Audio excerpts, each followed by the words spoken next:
Hola amigas, muy buenas tardes. Pues estamos una vez más aquí transmitiendo el cuarto programa de esta serie, Conozcamos a nuestro Padre Celestial. Y bueno, espero que estas 4 semanas estén siendo provechosas para ustedes. Empezamos hace 4 jueves haciendo unas preguntas importantes, que era ¿cómo es el Dios en el que pienso y busco?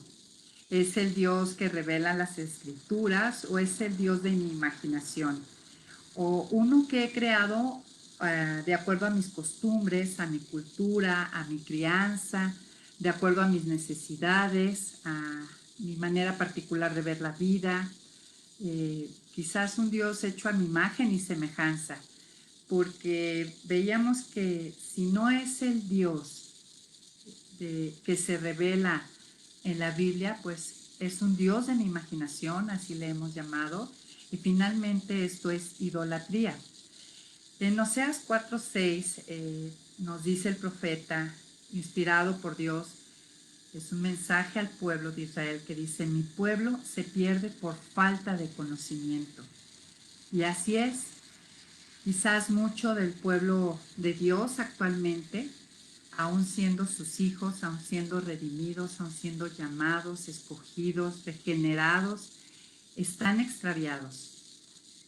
Quizás sí somos ovejas, pero no estamos dentro del camino, de los propósitos y viviendo dentro de lo que Dios tiene para nosotros.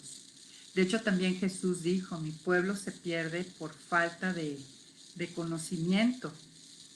Y también dijo, conocerán la verdad y la verdad os hará libres. Pero ¿por qué, si yo ya estoy en la verdad, si yo ya recibí la adopción y posicionalmente yo tengo la libertad, por qué vivo como cautivo? O pienso como cautivo, o me percibo y siento como cautivo. Habíamos dicho que la vida cristiana, sin duda alguna, sí es una vida de ética y de moralidad, pero ante todo es una vida de confianza. Y la confianza real, la fe verdadera, habíamos hablado que había una fe nominal, que conoce el texto, que conoce la palabra, que la recita, y hay una fe real, y que la fe real se basa en el carácter de Dios.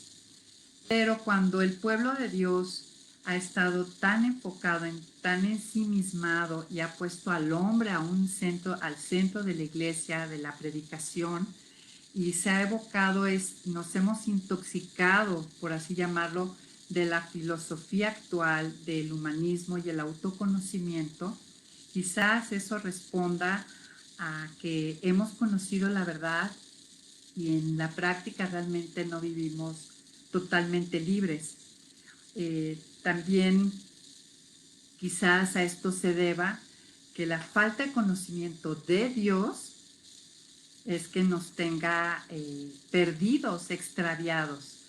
Entonces, bueno, esas fueron algunas de las preguntas y de los primeros planteamientos que empezamos a tener hace 4 semanas, pero me gustaría orar con ustedes y que pusiéramos este tiempo en las manos de Dios. Pero antes quisiera leerles algo que escribió Oseas en el capítulo 6, versículo 3 y 6. Dice: conozcamos pues, esforcémonos por conocer al Señor. Su salida es tan cierta como la aurora, y Él vendrá a nosotros como la lluvia de primavera que riega la tierra. Y en el versículo 6 dice: porque me deleito más en la lealtad que en el sacrificio, y en el conocimiento de Dios que en los holocaustos. Pues oremos en base a esto. Señor, pues tú nos revelas con toda contundencia y claridad que tu deleite, Señor, no está en los sacrificios, en los holocaustos, Señor, que el pueblo ofrecía en el Antiguo Testamento, Señor, sino en el buscar conocerte de una verdadera real. Y pues, Señor, nosotras queremos que te deleites en nosotras porque buscamos conocerte. Señor, no queremos vivir extraviadas aun siendo tus hijas. Queremos realmente disfrutar de la libertad que encontramos en tu verdad. Y Señor, pues tú haz una obra en cada una de nosotras, quita al Dios de nuestra imaginación, desdibuja, arranca todo lo que no seas tú y establece tu verdad, tu carácter y lo que tú has revelado de ti en cada una de nosotras. Bendícenos en este tiempo, sé nuestro maestro y haz la obra en cada una, al escuchar tu palabra, al descubrir verdaderamente quién eres tú. En el nombre de Cristo Jesús, amén. Pues muy bien, amigas. Entonces vamos a recordar un poco de lo que hemos estado viendo. Lo primero que estuvimos viendo es que Dios se dice de sí mismo que es un Dios incomprensible, puesto que Él no se parece a nada ni a nadie, es totalmente diferente de todo lo que hemos visto, de todo lo que conocemos humanamente. Entonces llega a ser incomprensible para pues nuestras mentes, nuestro entendimiento finito, limitado. Entonces, en cierta manera siendo, no cierta manera, en plenitud, él siendo totalmente infinito, eh, una mente finita, una capacidad finita, no es capaz de poder entender al 100% quién es Él. Sin embargo, Él ha decidido en su amor hacia el hombre y deseo revelarse. Sabemos que principalmente lo hace a través de la creación, a través de la escritura y con más precisión, con más claridad a través de su Hijo Jesucristo. Y sabemos que el Espíritu Santo es quien nos acompaña en esta tarea que Él hace de revelarse a nosotros. Se le conoce espiritualmente, no intelectualmente. Solamente los que hemos sido sellados con el Espíritu Santo hemos sido capacitados, nuestros ojos han sido abiertos y a través de la escritura, de lo creado y del Evangelio, de ver la vida de Cristo, es que podemos conocerle. No en plenitud, simplemente Él ha decidido a través de sus atributos revelar lo que cree en su sabiduría, que es necesario que nosotros conozcamos de Él.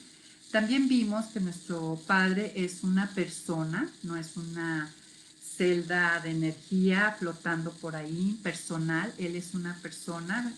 La escritura nos muestra que tiene atributos, características o lineamientos de personalidad como es intelecto, es emociones, afectos y voluntad.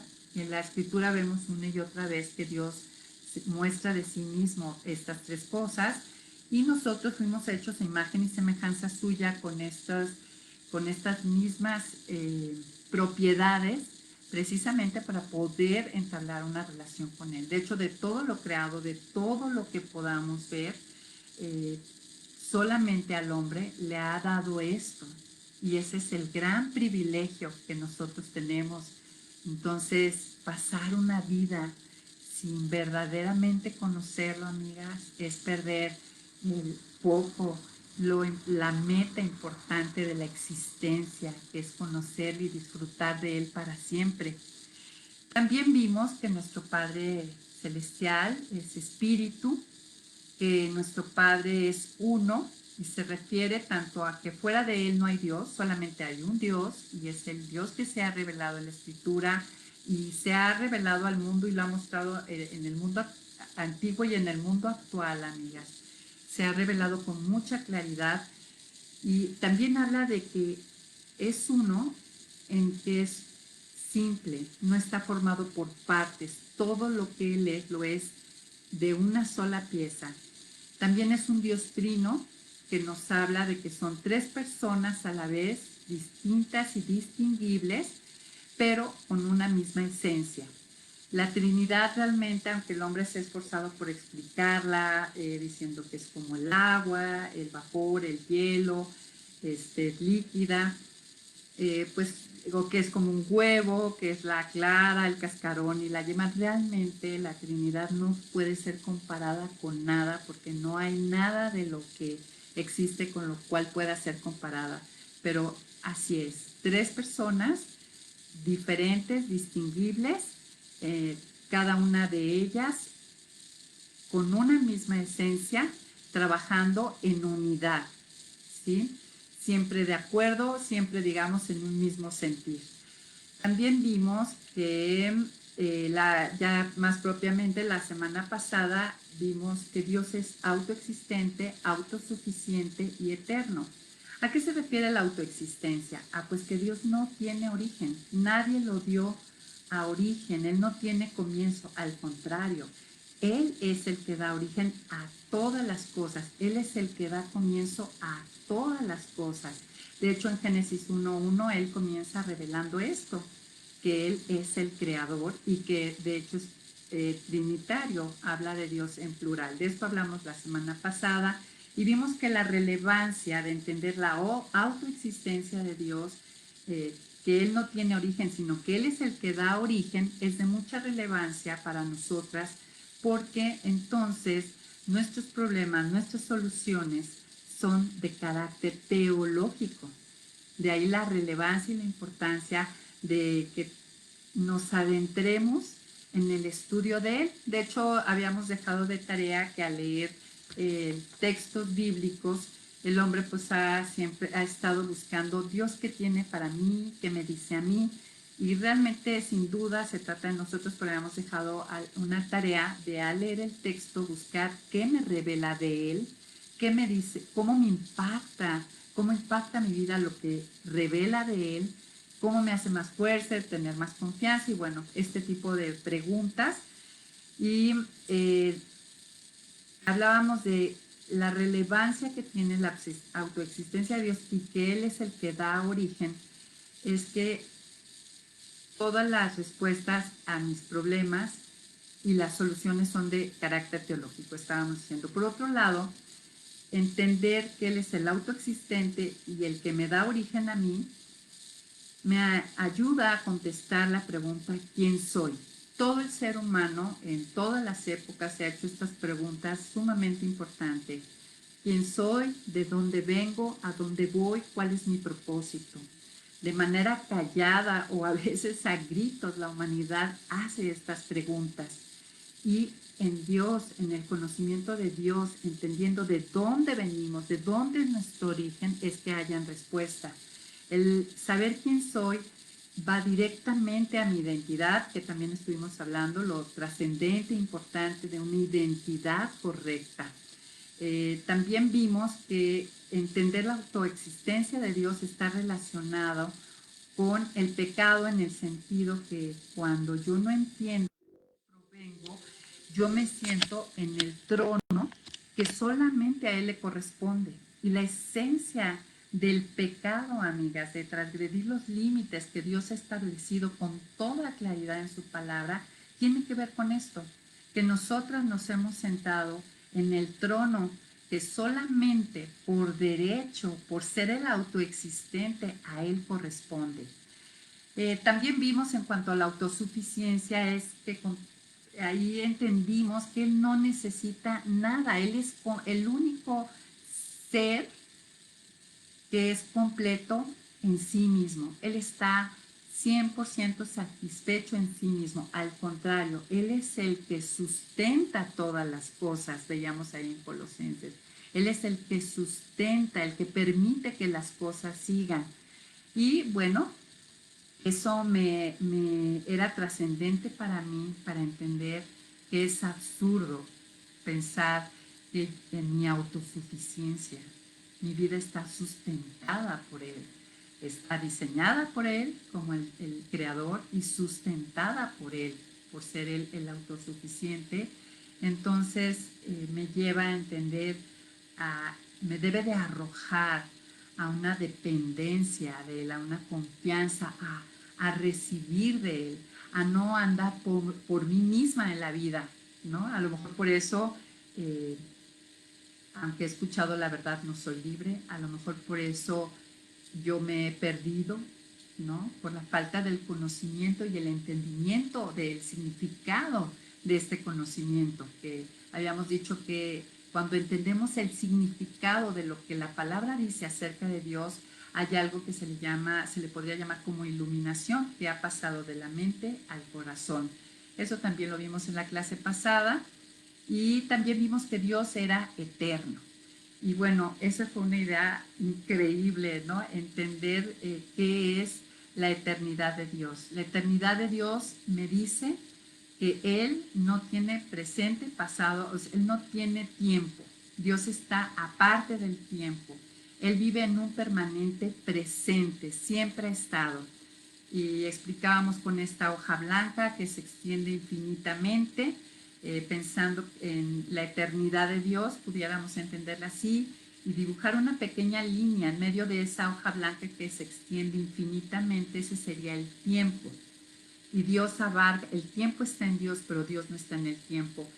Y eso explica y le permite a Dios algo, un pensamiento realmente maravilloso. O sea, en este momento Dios está aquí conmigo. En este momento, por la eternidad de Dios, Dios está ahorita en mi muerte conmigo. Dios en este mismo ahora está antes de la fundación del mundo. Dios en este mismo momento y al mismo instante de estar aquí, estar en mi muerte, está en el final de los tiempos. Entonces, esos fueron los tres primeros atributos en cuanto a la naturaleza de Dios que estudiamos. Hoy vamos a entrar a que Dios es inmutable y Dios es omnisciente. Entonces vamos a empezar con la inmutabilidad de Dios. Pues lo contrario a inmutable es mutable. Inmutable quiere decir sujeto a cambios. Inmutable, por lo tanto, quiere decir no sujeto a cambios. Esto es un concepto sencillo, claro, que esperemos que quede aquí y tatuado hasta lo más profundo de nuestro ser. Él, nuestro Padre Celestial, Él es el único del universo que puede decir esto, que es inmutable. Él nunca difiere de sí mismo. En Malaquías 3:6 dice esto, porque yo soy Jehová, porque yo Jehová no cambio. Por eso, hijos de Jacob, no habéis sido consumidos, porque Él no cambia. Y Él ya estableció después del diluvio y estableció que no volvería a inundar la tierra hasta que lleguen los finales del tiempo, donde todo será pasado por fuego. Pero Él, en su misericordia, en su gracia, en sus propósitos, no cambia. Por eso aquí estamos, a pesar de que nadie busca a Dios, dice la palabra, a pesar de que todos nos hemos extraviado. Él no cambia eso, a pesar de que aún siendo hijos y conociéndolo, vivimos tan lejos muchas veces de su voluntad, porque Él es fiel, firme y constante, sus afectos y compromisos adquiridos para con nosotros y no los va a cambiar. Y los propósitos que Él tiene tampoco los va a cambiar. En Santiago 1:17 es otro versículo que habla de la inmutabilidad de Dios y nos dice que toda buena dádiva y don perfecto descienden de lo alto, del Padre de las luces, en el cual no hay mudanza ni sombra de variación. De hecho, al final vamos a estudiar este capítulo de Santiago para entender la inmutabilidad de Dios en el contexto del primer capítulo de Santiago. También en Hebreos 13:8 nos dice que Jesucristo es el mismo ayer, hoy y siempre. Aunque ya sabemos que las palabras de tiempo Dios las utiliza para nuestro entendimiento, pero Él es eterno. Él vive en un continuo ahora, en un continuo presente. Si nuestro Padre, el Creador, el autoexistente, fuera mutable, es decir, que cambiara, implicaría tres cosas que obviamente son absurdas y la Escritura no las muestra así.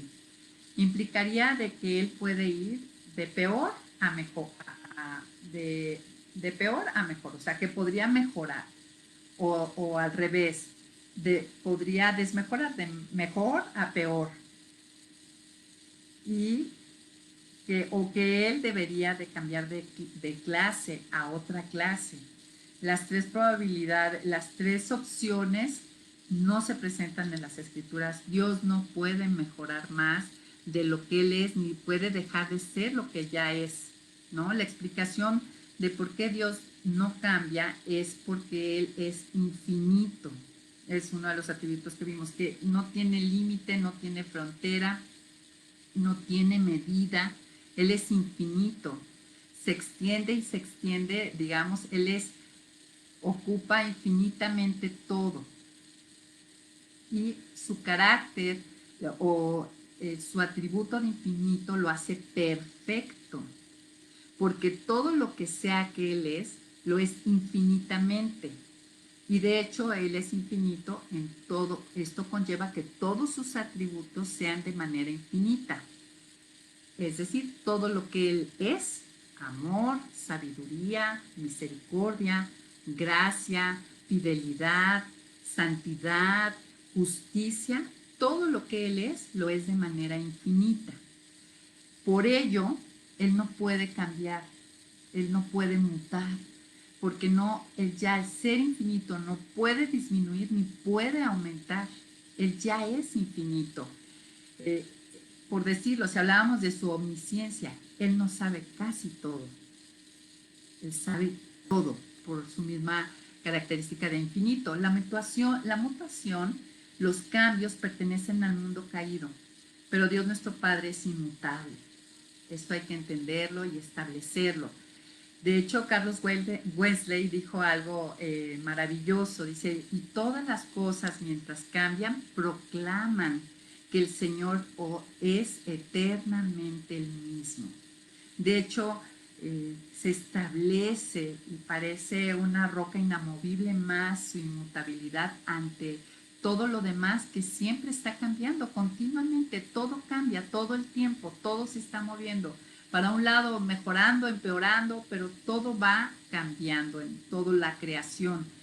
Tendríamos que resaltar una cosa acerca del cambio, que los que hemos recibido la adopción, los que hemos sido sellados con el Espíritu Santo, los que hemos sido hechos hijos, este cambio es para bien. Y ahorita podemos traer a memoria a 3 personas históricamente que se dijeron de ellas mismas como los hombres más viles o como el peor de los pecadores. Me refiero a John Newton. John Newton fue un inglés que fue traficante de esclavos, con todo lo que lleva, las atrocidades que conllevaban ser traficante de esclavos en Inglaterra. Y este hombre fue alcanzado por Dios, transformado por Dios, cambiado, mutado para bien a través de la obra del Espíritu Santo en él. Y este hombre que era traficante de esclavos termina componiendo uno de los himnos más hermosos escritos en toda la historia, que es Amazing Grace, que es gracia asombrosa. También tenemos el caso de John Bunyan, que él escribió El progreso del peregrino. Creo que después de la Biblia ha sido el libro más vendido de la historia. Pablo de Tarso. Ellos daban testimonio de ellos mismos que eran de los hombres más viles de este mundo, de este planeta. A San Agustín también tenemos y muchos casos más. Y seguramente si tú ya eres una hija de Dios, tú has vivido parte de este cambio, de esta mutación para bien, que solamente es posible en el Señor. Cuando decimos que Dios es el mismo en las 3 personas de la Trinidad, tal como lo dice el credo de Atanasio. Dice, así como el Padre, así el Hijo, así el Espíritu Santo. Cuando yo pienso en alguno de los atributos de Dios, en su eternidad, en ser infinito, el ser perfecto, el ser omnisciente, se refiere a las 3 personas de la Trinidad. No es que una persona de la Trinidad tenga un atributo y otra tenga otro atributo. Así como en el Padre, así en el Hijo, así en el Espíritu Santo. Y ninguno de las 3 personas de la Trinidad cambia, son inmutables. Su naturaleza de la Trinidad, sus atributos son eternamente inmutables. O sea, siempre han sido los mismos y seguirán por siempre y para siempre siendo los mismos. Ahora, entender la inmutabilidad de Dios, ¿qué me dice? Ya en la vida práctica, ya para el día a día, eh, entender esto, estudiar esto de Dios, esta teología que estamos estudiando, ¿qué me dice? Bueno, esto, lo que él pensó, por ejemplo, del pecado en el Edén, lo sigue pensando ahora. Eso no ha cambiado. Lo que Dios sentía acerca de alguien, por ejemplo, de la mujer pecadora que es arrastrada por sus acusadores y quieren lapidarla, y Él extiende compasión y misericordia, el perdón de pecados, es lo mismo que sigue pensando y sintiendo para aquellas personas extraviadas que llegan a los pies de Él y son perdonados. Lo que sigue sintiendo, lo que sentía, lo sigue sintiendo. Lo que fuera que pensara acerca de alguien o de algo, lo sigue pensando. Lo que fuera que él aprobara, lo sigue aprobando. Lo que fuera que él condenara, lo sigue condenando. Y si esto va en contra del relativismo moral que hoy vivimos. El relativismo moral precisamente nos muestra que es mutable de acuerdo al tiempo, a la época, a la sociedad. Y esto tiene que ser un ancla para los hijos de Dios y librarnos de toda confusión que trae el relativismo moral, porque aún siendo hijos, podríamos llegar en esta corriente de este mundo a ser arrastrados por la idea de que, bueno, lo que anteriormente o lo que pedía Dios o lo que pide Dios ahorita pues ya no es actual, amigas. Todo el Nuevo Testamento, que es lo que está ratificado, es actual. Y el carácter de Dios es actual, no ha cambiado, sus atributos siguen siendo los mismos. Y bueno, la relevancia también de la inmutabilidad de Dios para nosotros es una fuente maravillosa de fortaleza. Saber que nuestro Padre no cambia, que su actitud hacia nosotras es ahora la misma por la eternidad y para siempre, ¿no? Y en cuanto a los que hemos recibido la adopción, como dice Juan 1:12, más a los que lo recibieron, a los que creen en su nombre, les dio potestad de ser hechos hijos de Dios. Aquellos que hemos tenido la potestad de haber sido hechos hijos de Dios, somos hijos. Esta adopción es de carácter irrevocable por la inmutabilidad de Él. Y todo lo que conlleve esta adopción, de hecho, muchos que estuvieron llevando este libro de Viéndonos como Dios nos ve, lo estuvieron llevando en oración. Todo lo que conlleva esta adopción, mi posición en Cristo, es de carácter inmutable. El que sea valiosa para ella, para él, que me llame por mi nombre, que sea aceptada, que he sido bautizada, sea teñida de Cristo, que he sido escogida, que he nacido de nuevo. Todo lo que tengo yo en Cristo, ahí está, ahí está. Y nunca va a cambiar. Y esto es un bálsamo, amigas, en un mundo donde la gente cambia con el tiempo. Y te dicen una cosa ahorita y después te dicen otra, y ahorita puedo esperar esto y mañana ya no sé qué esperar. Y realmente eso trae mucho desconcierto en la vida, ¿no? Mucho desasosiego. Cambiamos y muchas veces no para bien, ¿no? También la inmutabilidad de Dios es relevante para nosotras porque trae paz. Saber que Él no difiere de sí mismo, saber que no cambia de pensamiento, pues ya habíamos mencionado, nos guarda del relativismo moral. O sea, siempre sabemos, podemos estar seguras que lo que Él pide, así es. Él es nuestro diseñador. Un tema, por ejemplo, muy controversial, ¿no? Si Él pide en Efesios 5 que respetemos a nuestros esposos, no es para la época de mi abuelita, ni para hace 2000 años, ni 4000. Es para hoy. no ha diferido en su pensamiento, y eso nos debe traer paz, porque a veces el desasosiego es ¿qué hago? ¿Qué hago? Si hago esto, no hago esto. Sí conozco la palabra, pero ¿aplicará esta época con esta persona de esta manera? Amiga, es inmutable.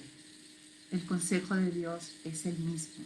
Su palabra es por siempre, y eso debe de traer paz, el saber por dónde caminar y caminar con seguridad. Saber que nos ve siempre y para siempre como Él dice que nos ve, ¿no? El formar una identidad sobre la roca, y que eso no va a cambiar. No hoy me ve como hija y ya mañana ya no me ve como hija, no me ve hoy como valiosa y ya pasado mañana me dejó de ver como valiosa. Eh, no cambia nada. Vamos a Santiago 1, que dijimos que lo íbamos a comentar. Vamos al capítulo 1 de Santiago y vamos a comentar un poco más acerca de la inmutabilidad de Dios en este pasaje. Vamos, si observamos del versículo 2 al 4, inicia Santiago diciendo que tengamos por sumo gozo cuando estemos en diferentes y variadas pruebas, y que el gozo debe de venir por entender lo que van a producir en nosotras, que finalmente es madurez, ir hacia la semejanza de Cristo. Finalmente, del versículo 5 al 8, pues va diciendo que ante las pruebas estemos gozosas, y que si nos falta sabiduría, que la pidamos a Dios y que no seamos inconstantes.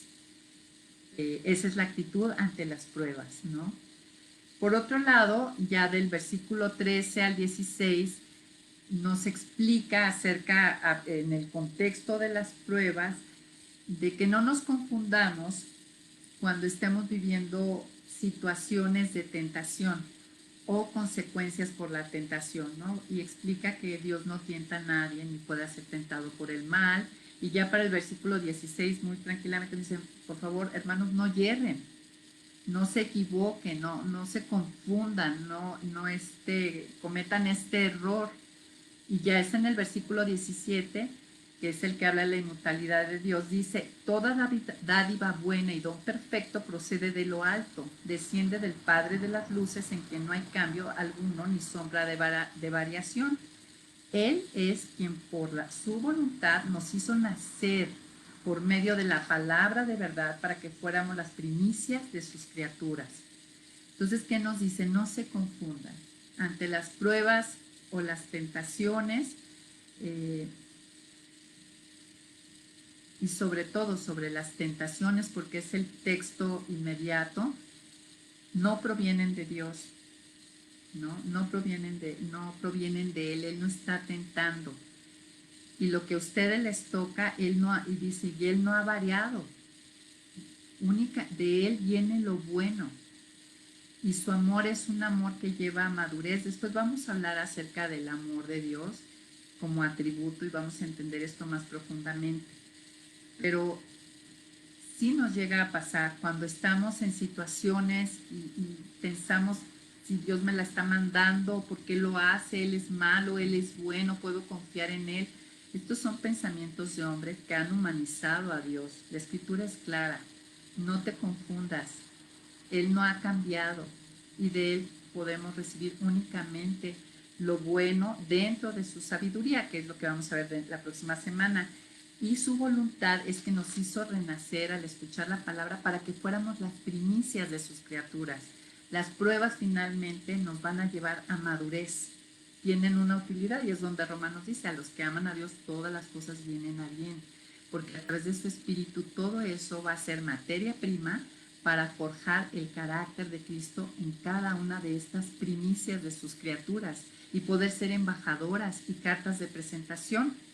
Entonces, y ya después sigue dando una serie de instrucciones, que no seamos oidores olvidadizos, porque no se confundan, de Él solamente viene lo bueno.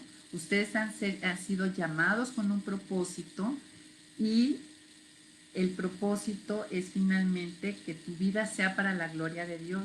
que no te confundan las pruebas o las situaciones difíciles. Pide ayuda a Dios, no pienses que proviene, no metas a Dios con lo malo, que si viene algo malo a tu vida, que tú lo ves así y a veces no es algo malo, pero de momento lo puedes percibir así, es algo que me va a construir, que me va a edificar, que va a limpiar mi vida.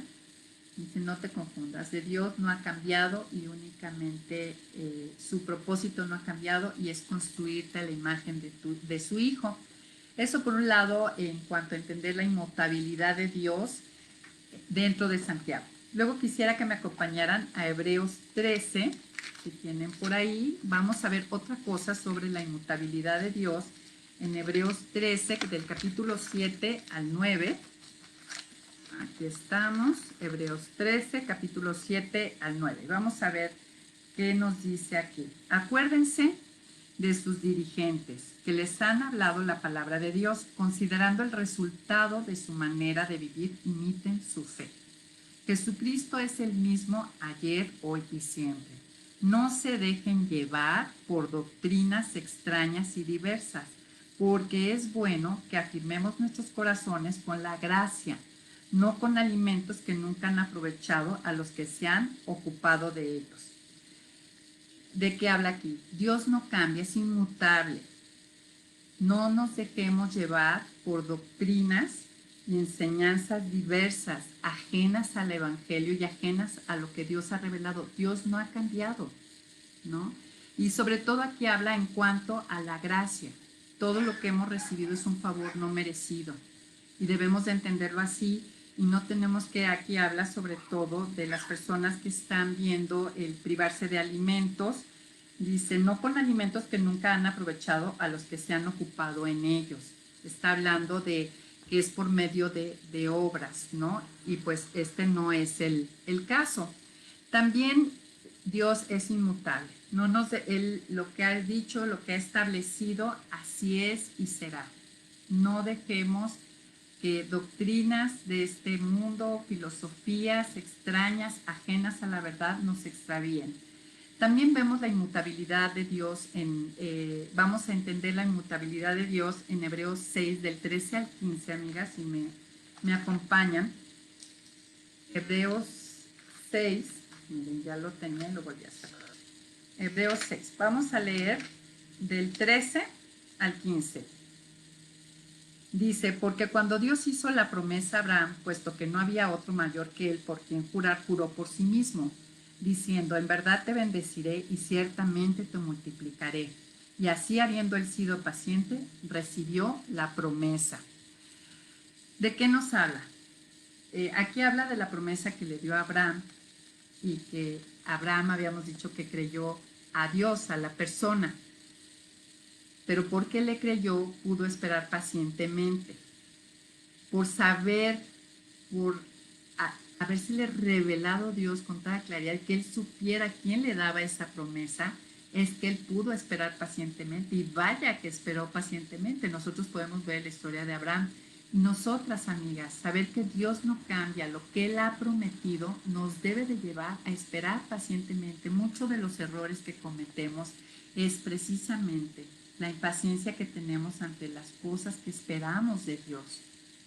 Pero algo que hay que entender, Él es inmutable, no ha cambiado, no va a cambiar su promesa, está establecida, solo se requiere paciencia y Dios va a cumplir muchas cosas en su sabiduría, en ese tiempo de espera, tiempo para nosotros. Recuerden que Él vive eternamente y sabe en qué momento entrar o salir o dar lo que se necesita. El Evangelio no cambia, amigas. No cambia ni lo que Dios nos da a través de él, las promesas que alcanzamos, la vida eterna y todo lo que alcanzamos, porque no solamente vida eterna, habíamos visto que al ser salvas somos liberadas del poder de la penalidad del pecado, no tenemos que pagar por él, ya Cristo pagó, nos libera de la esclavitud del pecado y en la vida venidera nos libera, vamos a ser libres, no vamos a tener esta lucha que ahora tenemos con el pecado. Saber que su actitud hacia el pecado es ahora la misma que era cuando echó a Adán y a Eva del huerto. Y su actitud hacia el pecador arrepentido Es la misma cuando extiende sus manos y dice, venid a mí todos los que están trabajados y cargados, porque yo os haré descansar. Él sigue siendo el mismo, sigue ofreciendo lo mismo. Y bueno, ahora vamos a pasar al siguiente atributo, que es Dios es omnisciente. ¿Qué quiere decir omnisciente? Sencillo. Todo, absolutamente todo lo sabe Él. El Salmo 147:5 dice, grande es el Señor nuestro y de mucho poder y su entendimiento infinito. Su entendimiento, o sea, lo que Él sabe, lo que Él conoce, su inteligencia, todo lo que tiene que ver con el proceso mental, dice que es infinito. Y ya dijimos que infinito es sin límites, sin fronteras, no para en algún lugar. Decir que Dios, nuestro Padre, es omnisciente, es decir, que Él posee un conocimiento perfecto e instantáneo. ¿Sí? Él no es un proceso para que Él conozca. El decir que Él es omnisciente tiene que decirnos que Él posee un conocimiento perfecto e instantáneo.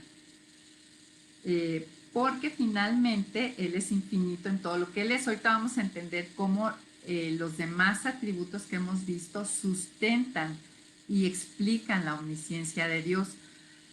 Por lo tanto, entender que Él es omnisciente es entender que Él no necesita aprender nada. También entendemos que nunca ha aprendido ni hay posibilidad de que aprenda, porque Él ya infinitamente sabe, entiende, conoce todo lo que debería de conocer. Algo que hay que entender es que yo no informo a Dios de nada. Cuando tú muchas veces oramos, estamos pensando que hay que informar de lo que está sucediendo. Yo no informo a Dios de nada.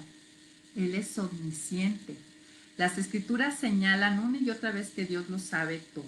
De hecho, yo buscando referencias, encontré ahí en los diccionarios bíblicos, de repente me dio una referencia con 138 versículos donde él habla, Dios se revela como un Dios, un Padre celestial que lo sabe todo. Dios revela esta verdad sobre su naturaleza en la palabra, pero también se puede deducir de todo lo demás que se revela de Él. Por ejemplo, si entendemos la autoexistencia de Dios, que Él es el que da origen a todo, apunta a que Él es el creador y el diseñador. ¿Y qué arquitecto que ha diseñado una casa desconocería la casa? ¿No? Humanamente, el arquitecto que diseña una casa, crea una casa, y todos los que se involucran en esa construcción tienen un conocimiento de la casa. Entonces, la autoexistencia de Dios, el que da origen, de entrada nos dice, nos puede explicar la omnisciencia. También el que sea autoexistente y que Él dé sustentabilidad a las cosas, no solamente hace que existan, sino que las mantiene en existencia, me habla también de que Él conoce íntimamente lo creado, puesto que lo mantiene, lo subsiste en existencia.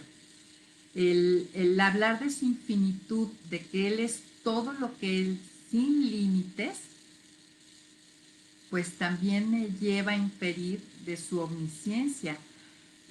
La eternidad, el que Él esté aquí y en todo momento de la historia, ahí infinitamente perfecto, dando el que da origen, el que sustenta las cosas, pues me dice con claridad que él tiene un conocimiento perfecto y profundo de todo lo que haya. Entonces, de todos estos primeros atributos podríamos inferir con toda claridad y entender su omnisciencia y confiar en ella. Lo que conoce, todo lo conoce de manera instantánea y perfecta. Y vamos al Salmo 139, vamos a aprender algo. Este salmo es muy conocido y es siempre un bálsamo para todos leerlo, y vamos a ver qué nos revela acerca de la omnisciencia de Dios. Primero vamos a leer del versículo 1 al 6, Salmo 139, y dice así: Tú me has examinado y me has conocido. Oh Señor, tú conoces mi sentarme y mi levantarme. Desde lo alto conoces mis pensamientos. Tú conoces mi camino y mis sendas. Todos mis senderos has escudriñado. Si soy inconstante en lo que hablo, oh Señor, tú lo sabes. Tú sabes todas las cosas, desde el principio hasta el fin. Tú me formaste y pusiste tu mano sobre mí. Ha llegado a ser para mí un conocimiento y maravilla. He cobrado ánimo, pero no he prevalecido. Pues aquí estos primeros 6 versículos, Él conoce mi levantarme, mi sentarme. Todavía no he dicho palabra y Él la conoce, por lo mismo que Él es eterno. Él está ahorita y está al mismo tiempo en el final del programa. Y está en el intervalo de aquí al final de este estudio. Entonces, Él conoce obviamente lo que yo diga antes de decirlo. Entonces, si vamos al versículo del 13 al 18, sigamos viendo de qué manera es su omnisciencia, su conocimiento ya en lo personal hacia nosotros. Dice, porque tú formaste mis entrañas, versículo 13. Desde el vientre de mi madre me has aceptado. Gracias te doy por la maravilla que has hecho. Maravillosas son tus obras. Mi alma lo sabe bien. No estaban ocultos de ti mis huesos, los cuales hiciste en secretos. Descendí hasta las partes más profundas de la tierra. Mis ojos han visto mi recompensa. En tu libro serán escritas todas las cosas. He aquí que los días han sido acortados, no hay nadie en ellos. Cuán preciosas han sido para mí tus misericordias, oh Dios, cuán grande es la suma de ellas. Si contara el dominio de ellas serían más que la arena. He despertado y todavía estoy contigo. O sea, aún en el vientre, puntada a puntada, no célula a célula, a Él estaba ahí creando, dando vida, sustentando, y por eso Él me conoce por mi nombre, amigas. No soy ninguna extraña para Él. Y finalmente, la aplicación a la vida práctica que deberíamos de llevar, entre muchas cosas, yo sé que no podemos ver de ninguna manera todas las aplicaciones de cada atributo, pero vamos a encontrar una en este mismo texto, al final del Salmo 139, si vamos al versículo 23 y 24, dice, oh Dios, examíname y conoce mi corazón, ponme a prueba y conoce mis pasos, y mira si hay en mi camino engañoso, condúceme por tu camino eterno. Aquí podemos pedir que Dios nos muestre lo que Él ve. Esa es la oración en sí del salmista. Muéstrame, hazme consciente, trae a mis ojos lo que yo no puedo ver por mí misma. Trae a mí lo que tú ves, pues para que vivamos una vida agradable delante de Él. A veces nos hacemos bolas, tratamos de adivinar qué es lo que pasa, qué es lo que tengo, qué me impide, qué me tropieza, qué me aprisiona. Vayamos a Él, Él nos conoce y por supuesto que no va a negar revelar lo que Él crea que es necesario. Y realmente ante esto, saber esta omnisciencia de Dios para toda su creación, realmente es terrible ver que los que están en Adán, hablando de esto en cuanto a identidad, la Biblia habla de 2 identidades, los que están en Cristo, los que están en Adán. Los que están en Adán están muertos espiritualmente por su pecado, los que estamos en Cristo hemos sido vivificados. Los que están en Adán, es terrible ver ante la omnisciencia de Dios que estos se esconden en el huerto atrás de matorrales, pensando sin entender por qué se esconden, o se esconden para cometer los actos impíos, injustos, pensando que nadie es testigo de lo que hacen, ignorando que un día todos seremos llamados al tribunal de Cristo, justos e injustos, amigas. Todos hemos de comparecer, unos para vida eterna, para las coronas, todo esto que ya sabemos. Y en cambio, en contraste con los que están en Adán, los que hemos sido adoptados por este Padre omnisciente, incomparable, el cual nos llama por nuestro nombre, dice Isaías 43:1, el Señor que te creó te dice, no temas, yo te he libertado, yo te llamé por tu nombre, tú eres mío, no temas, yo te he libertado, yo te he llamado, te llamé por tu nombre, te conozco y tú ahora eres mío. Los que hemos recibido esto, pues hay algo muy grande que junto con esto recibimos en la omnisciencia de Dios. Me gustaría leerles del libro que estamos llevando, que estamos estudiando, El conocimiento del Dios Santo, de A.W. Tozer. Me gustaría ir a la página 65 y leerles algo de que va a ser algo hermoso en cuanto a cómo Dios me conoce. Miren, el hecho de que Dios conozca a cada persona total y completamente puede ser causa de un temor estremecedor para el hombre, que tenga algo que esconder, algún pecado sin perdonar, algún delito secreto cometido contra el hombre o contra Dios. El alma que no ha sido bendecida pudiera muy bien temblar porque Dios conoce la inconsistencia de todo pretexto y nunca acepta las pobres excusas presentadas por la conducta pecaminosa, puesto que Él conoce perfectamente su verdadera razón. Dice, qué cosa, lo que les decía, qué cosa tan terrible es ver a los hijos de Adán tratando de esconderse entre los árboles del huerto. O sea, no hay pretexto, Él conoce todo. Pero en cambio a los hijos, a los adoptados nos dice, nos conoce por completo. Ningún enredador nos puede delatar ante él.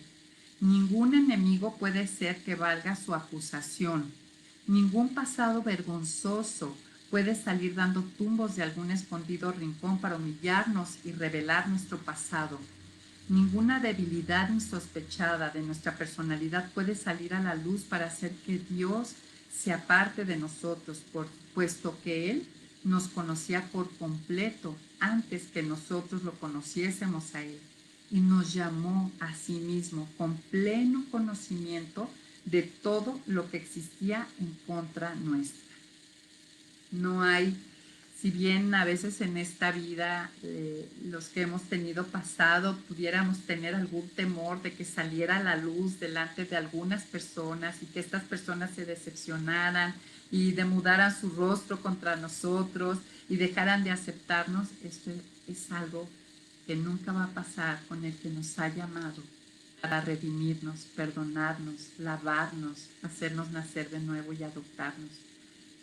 Todo ha estado delante de Él y así, sabiendo todo esto, Él nos ha llamado y extendido su amor, su misericordia y todo lo que tiene que ver con la reconciliación. En Efesios 1:6 dice que para alabanza de la gloria de su gracia, con la cual nos hizo aceptos en el amado, o sea, habla de que hemos sido aceptados.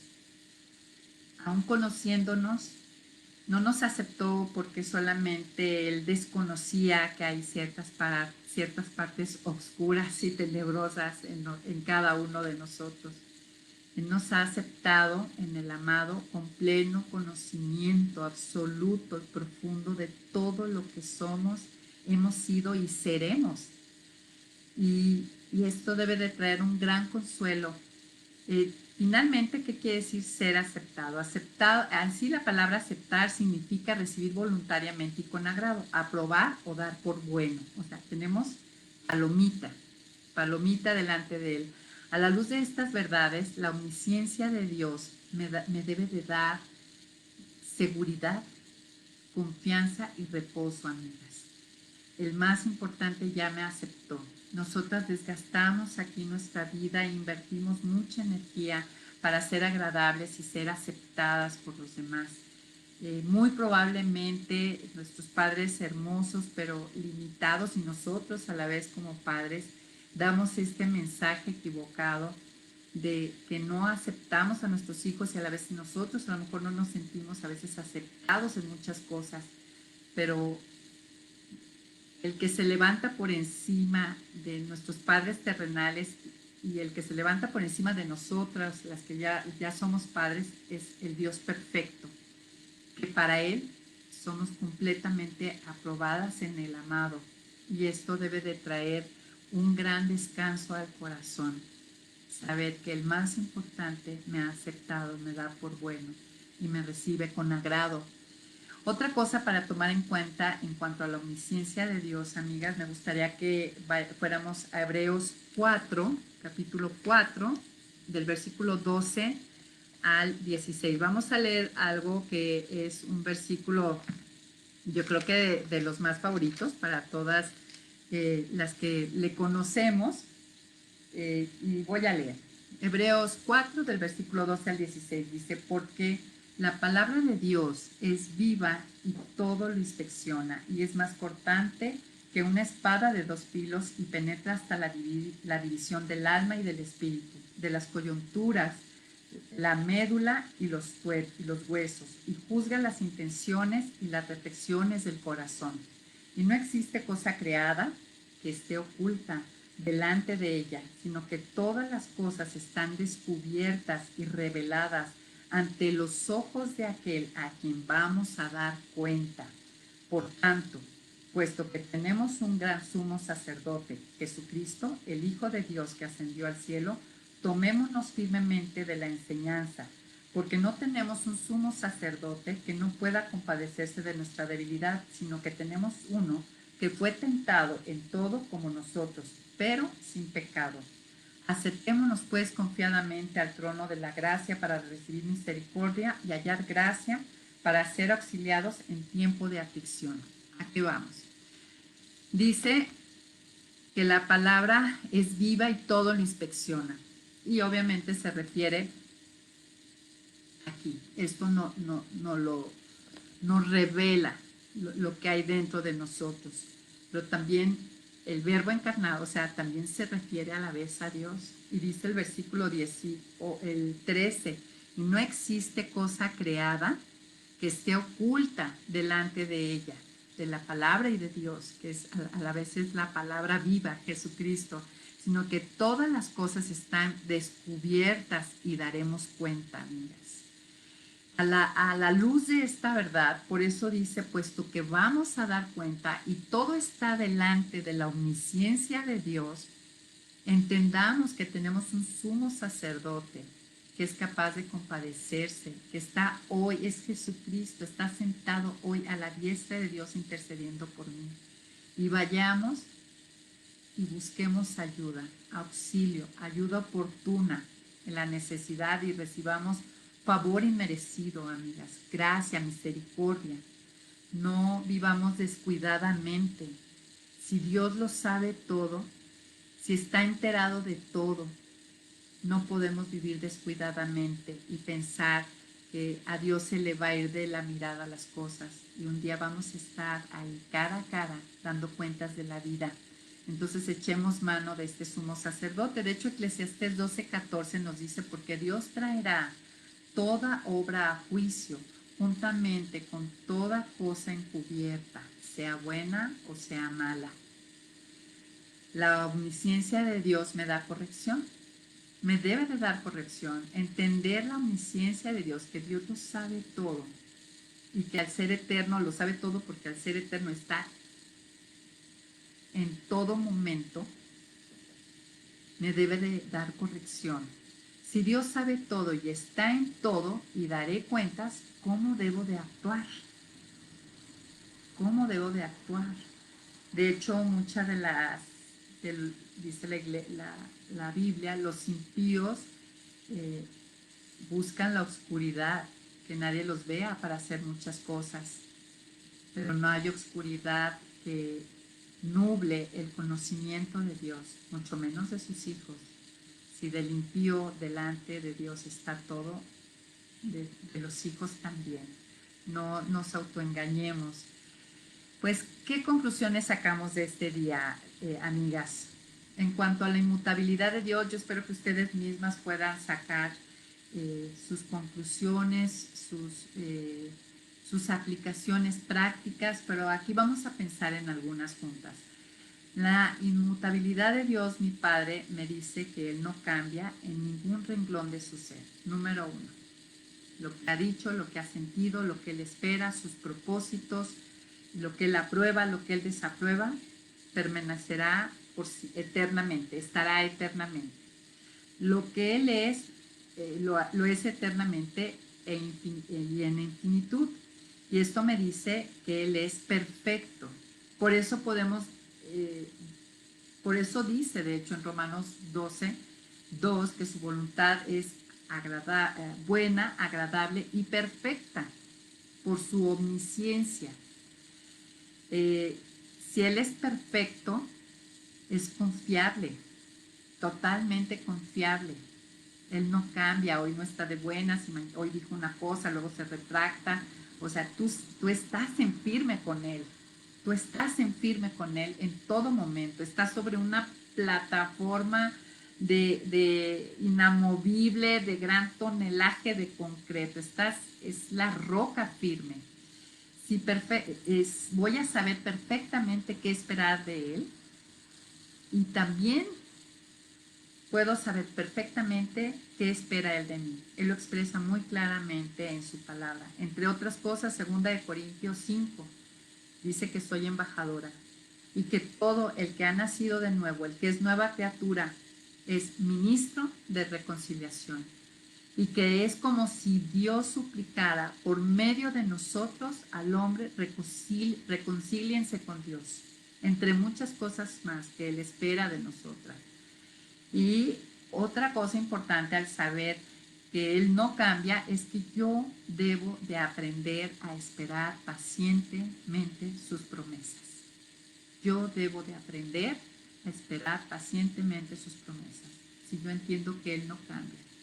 Y en cuanto a lo que Él ha prometido, pues por ahí hay un estudio que les voy a recomendar, que es sobre Abraham, una serie del doctor Miguel Núñez, de su ministerio en la IBI, y habla de esto, precisamente todo el peregrinaje de Abraham y cómo él pudo esperar pacientemente. La paciencia es que sobre la presión que hay de fuerzas contrarias no se deforma el carácter, estando bien.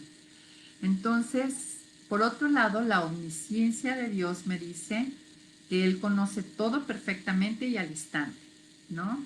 No hay que informarle nada, Él no tiene que aprender nada, ni ha aprendido ni aprenderá. Él, el autoexistente, todo lo conoce perfectamente y al instante.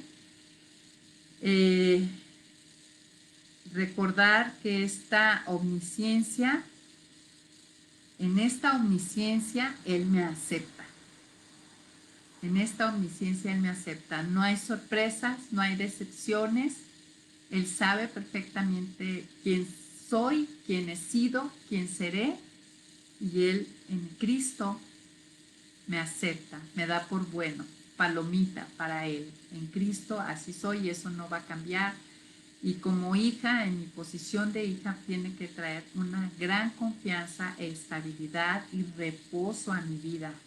Dejar de estar buscando ser aceptada por la gente variable, ¿no?